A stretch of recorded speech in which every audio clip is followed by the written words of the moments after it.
When the soldiers had crucified Jesus, they took his garments and divided them into 4 parts, 1 part for each soldier, also his tunic. But the tunic was seamless, woven in one piece from top to bottom. So they said to one another, "Let us not tear it, but cast lots for it to see whose it shall be."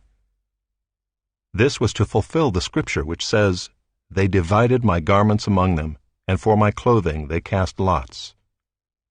So the soldiers did these things, but standing by the cross of Jesus were his mother and his mother's sister, Mary the wife of Clopas, and Mary Magdalene. When Jesus saw his mother and the disciple whom he loved standing nearby, he said to his mother, "Woman, behold your son." Then he said to the disciple, "Behold your mother." And from that hour the disciple took her to his own home. After this, Jesus, knowing that all was now finished, said, to fulfill the scripture, "I thirst." A jar full of sour wine stood there, so they put a sponge full of the sour wine on a hyssop branch, and held it to his mouth. When Jesus had received the sour wine, he said, "It is finished," and he bowed his head and gave up his spirit. Since it was the day of preparation, and so that the bodies would not remain on the cross on the Sabbath, for that Sabbath was a high day, the Jews asked Pilate that their legs might be broken and that they might be taken away. So the soldiers came and broke the legs of the first and of the other who had been crucified with him. But when they came to Jesus and saw that he was already dead, they did not break his legs. But one of the soldiers pierced his side with a spear, and at once there came out blood and water.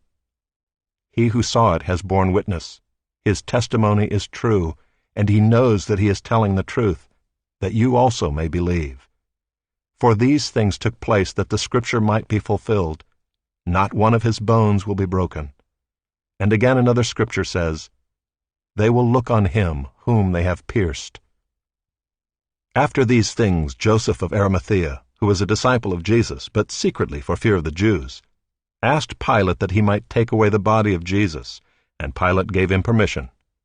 So he came and took away his body. Nicodemus also, who earlier had come to Jesus by night, came bringing a mixture of myrrh and aloes, about 75 pounds in weight. So they took the body of Jesus and bound it in linen cloths with the spices, as is the burial custom of the Jews. Now in the place where he was crucified there was a garden, and in the garden a new tomb in which no one had yet been laid. So because of the Jewish day of preparation, since the tomb was close at hand, they laid Jesus there.